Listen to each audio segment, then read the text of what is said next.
আপনি হাসতেছেন মানে আপনি রাজি? ওই বাবা রাজি হয়ে গেছে বাবা। এই ঈদে বেশ কিছু নাটক ওপেন প্ল্যাটফর্মে মুক্তি পেয়েছে।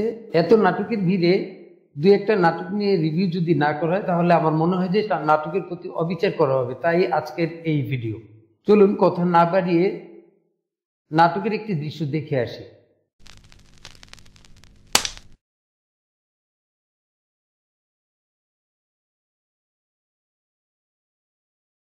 আল্লাহর কসম তুই আমার বন্ধু, আল্লাহর কসম স্যার, খোদার কসম তুই আমার বন্ধু। তুই ছাড়া আমার কোনো বন্ধু নাই, তুই আমার বন্ধু স্যার।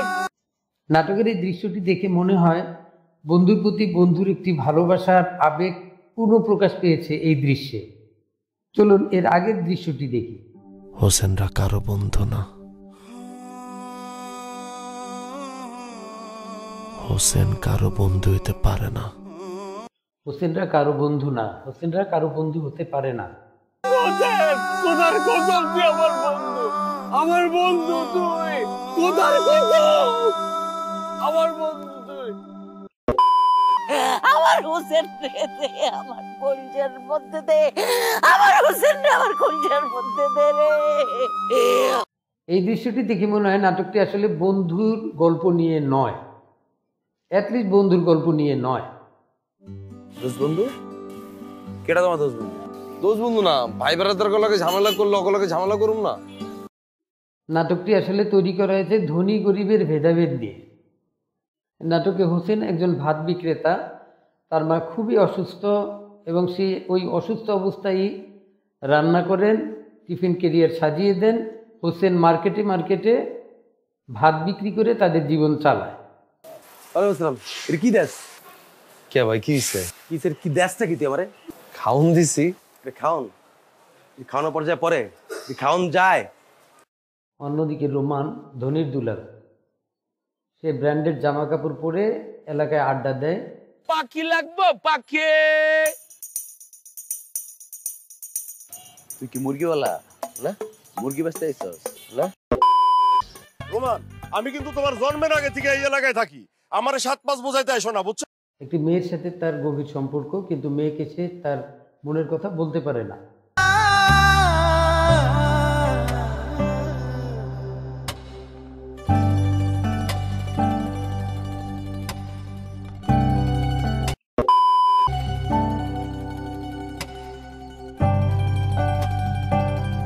যেহেতু হোসেন অত্যন্ত দরিদ্র পরিবারের একজন সন্তান এবং সে ভাত বিক্রি করেই তার দিন চালায়, তার মনে স্বপ্ন জাগে যে সে যদি রোমানের মতো ভালো জামা কাপড় পরতে পারতো, রোমানের সাথে সে বন্ধুত্ব করতে পারতো, তাহলে তার খুব ভালো লাগে।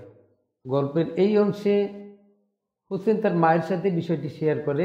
আচ্ছা মা, এমনই থাকতো না, আমি যদি রোমান হইতাম তাহলে কিরম হইতো? খোদার দুনিয়ায় এত মানুষ থাকতে তোর খালি এই রোমান হইতে ইচ্ছা করে কে কত দেখি। তার মা রোমানের কাছে যায়, রোমান বিষয়টি শুনে এবং সে তাকে অ্যাকসেপ্ট করে নেয় বন্ধু হিসেবে। যে আম্মা একটু রোমান ভাইয়ের লোকে যদি থাকতে পারতাম, খালি এই স্বপ্নেও খালি এই কথাই কয়। পরের দিন হোসেন রোমানের কাছাকাছি যায়, রোমান তাকে ডেকে তার পাশে চেয়ারে বসায়। আমি ধরে এলাম পিল্লি বুঝছেন? আসো। হ্যাঁ ওই তুই বাকসি লিখে ভয়ে দোষ।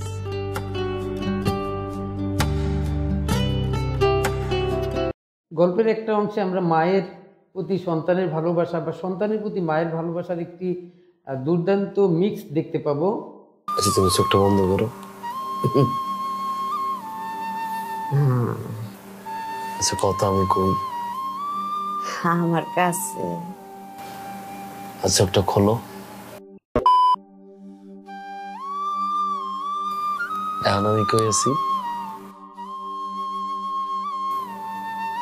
এই যে আমার চোখের সামনে। গল্পটিতে হোসেন, রোমান এবং আনোয়ার এই তিনজনের বন্ধুত্বের একটি কম্বিনেশন তৈরি করা হয়েছে। আনোয়ার সবসময় পাখির একটি খাঁচা নিয়ে থাকে এবং সে রোমানকে কিভাবে হেল্প করা যায়, রোমানকে কিভাবে সাহায্য করে তার কাছাকাছি থাকা যায়, সেটাই সে পুরো নাটকে চেষ্টা করে যায়। পাখি লাগবো পাখি। একটি দৃশ্যে দেখা যায় যে এলাকার বেশ কিছু ছেলেপেলে তাদেরকে মারার জন্য তেড়ে আসছে। ঠিক ওই সময় বন্ধুত্বের আসল প্রকাশ। আনোয়ার দৌড়ে পালিয়ে যায়, রোমান একা হয়ে যায়। আনোয়ার হাতের কাছে যা পাস ল বাঁচতে হইব। আনোয়ার আমার একটা আতলা দে। তুই হাতটা রাখলে কাঁধে, সব উল্টো পথে হাঁটে।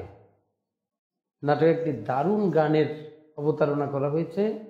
সব উল্টো পথে হাঁটে, কাকগুলো আজ ফিরবে না যে ঘরে। দারুণ, সত্যি দারুণ। রোমান সিদ্ধান্ত নেয় তার প্রিয় মানুষটিকে এবার সে প্রপোজ করেই ছাড়বে, কিন্তু কি পোশাকে তার সামনে যাবে, কি পরে গেলে সে আসলে খুশি হবে, সেটা নিয়ে খুব সে চিন্তিত থাকে। তো গল্পের একটা পর্যায়ে হোসেনকেও সে জিজ্ঞেস করে যে কি পরে যাওয়া যায়। হোসেন তার এই কথা শুনে বিশ্বাসই করতে পারে না যে হোসেনের পছন্দের পোশাক পরে সে তার প্রিয় মানুষকে প্রপোজ করতে যাবে। হোসেন বেশ কয়েকবার তাকে জিজ্ঞেস করে, সত্যি আমি যদি নিয়ে আসি, আমি যদি বলি সেটা তুমি পরে যাবে, আমি যদি বলি সেটা কি তুমি পছন্দ করবে? আসলে হোসেন খুবই এক্সাইটেড থাকে। ভাই টাকা কিন্তু আজকে দিতে হবে না। আচ্ছা সমস্যা না, আপনি লোন আপনি লাগিয়ে আনেন। আমি আপনার বাদ দিই না ভাই, এখান থেকে টাকাটা কাইটে রেখেন যে আপনি। পরের দিন রোমান সেই শার্টটি পরে তার প্রিয় মানুষকে প্রপোজ করতে যায় এবং প্রপোজ করার চেষ্টা করে। একবার, দুবার, তিনবার, চারবার, পাঁচবার, 6বার, 7বার পর্যন্ত সে প্রপোজ করতে চেষ্টা করে, কিন্তু আসলে তার পক্ষে প্রপোজ করা সম্ভব হয় না। আমি বলবো, আমি চোখের দিকে তাকিয়ে বলবো, আমি নোমান যা বলি চোখের দিকে তাকিয়ে বলি, সরাসরি বলে ডিরেক্ট বলি। আমি বলবো ডিরেক্ট, আমি হয় স্পা নাহলে ওস্পা। 7বার। তার প্রিয় মানুষটি বিরক্ত হয়ে যেই তার কাছ থেকে চলে যাচ্ছে, ঠিক তখনই হোসেনের আগমন। গত কদিন যাবত মাথা খারাপ করে দিতেছে মামা, যে ধরনের প্রস্তাব দিতে যাবো, কি পড়ুম। আমি অনেক চিন্তা করে এই যে এটা লইছি, ওর লেগে আমি একটা লইছি, আর একটা লই দিছি। হোসেন তাকে ডাকে এবং তাকে বোঝানোর চেষ্টা করে যে রোমান তাকে খুব পছন্দ করে, তাকে সে ভালোবাসে এবং রোমানের সে ভালোবাসা যেন সে একসেপ্ট করে নেয়। ফাইনালি হোসেন বুঝতে পারে যে রোমানকে তার প্রিয় মানুষ পছন্দ করে এবং তার প্রপোজাল সে একসেপ্ট করেছে। সে খুব খুশি হয়ে যায়। সারাদিন এত কথা কয়, এখন দেখেন আসল টাইমে আসল কথাটা কইতে পারলো না। নাটকের এই দৃশ্য দেখে আমিও আসলে খুব খুশি হয়ে গিয়েছিলাম যে যাক, বন্ধুত্বটা আরও গভীর হবে, কারণ বন্ধুই বন্ধুর সহযোগিতা করে। এসব ক্ষেত্রে বন্ধু যখন বন্ধুকে হেল্প করে, সেই বন্ধুর কথা আসলেই কখনো ভোলা যায় না। হোসেনও তাই ভেবে বসে আছে। সে খুব আনন্দ নিয়ে বাসায় যায়, বাসায় গিয়ে খাবার খেতে বসে। তার মাও তাকে দেখে, ব্র্যান্ডেড একটি শার্ট তার গায়ে দেখে খুব খুশি হয় এবং জিজ্ঞেস করে, তুই সারাদিন কোথায় ছিলি? গরুটা কি পরা হইব? হ, আমি তোরাই গিয়ে আম্মা দুটা জামা কিনছি। হোসেন খুব আনন্দের সাথে বলে, একটি বড় কাজ করে আসছি। হোসেনের চোখে যেটা বড় কাজ, রোমানের কাছে সেই কাজটি অত্যন্ত ছোট এবং এটা কোনো কাজই না। কিছু সময় পরে রোমান তার কয়েকজন বন্ধুকে নিয়ে হোসেনের বাসার কাছে আসে এবং তাকে ডাকতে থাকে। হোসেন আসলে সেই মুহূর্তে খুব এক্সাইটেড ছিল। খাবার শেষ না করেই বন্ধুর ডাকে সাড়া দিয়ে চলে যায়। পাগলা হয়ে পড়ছে, আমি যাই গা। আকুল খাইলো, সারাদিন না খাওয়া ছিল, খায় যা। আয়া খাইতেছি তো, খাও না। হোসেন ভাবতেই পারেনি যে রোমান তাকে এইভাবে টর্চার করতে পারে। রোমান তাকে জিজ্ঞেস করে, তোকে কি আমি বলেছিলাম যে তুই প্রস্তাব দে? প্রেমিক যেটা প্রেমিকারে বলতে পারে না, ওইটা আমি বলে দিছি। তোর আমি কইতে কইছিলাম, তোর আমি পারমিশন দিছিলাম। কেন তুই এটা করলি? এই বলে তাকে বেদম মারধর করে। প্রপোজ করবো আমি, করবো আমি। তুই সেম রেসপন্স কিল লিগা, তুই আমি এক। তোর কইতে কইছিলাম আমি এটা। আমি বুলবুল যা কইছি ওটা বুঝছে।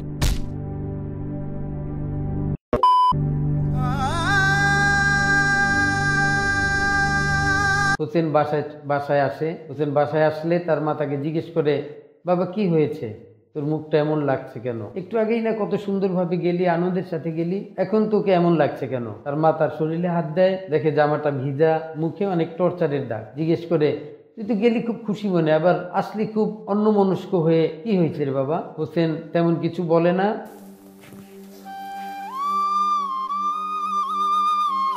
কি তোর মুখে দাগ কে? কই হোসেন মা যখন বলে তোর গায়ে তো জ্বর, তখন বলে যে না এমনিতেই।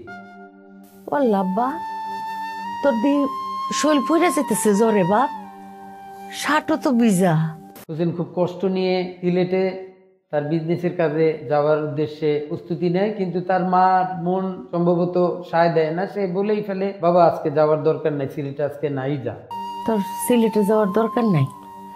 আম্মা এটি কয় না তো আম্মা, এই পার্টিটারে অনেক কষ্ট জোগাড় করছি। গত সপ্তাহে গেছিলাম মাল দিব, গত সপ্তাহে দিই নেই। এই সপ্তাহে মাল না দিলে পার্টিটা আচ্ছা হয়ে যাবে না। যেহেতু রোমানের হাতে সে বেশ মার খেয়েছে, তাই সে খুবই ক্লান্ত। সে রেল স্টেশনে গিয়ে একটি বেঞ্চের উপরে ঘুমিয়ে পড়ে।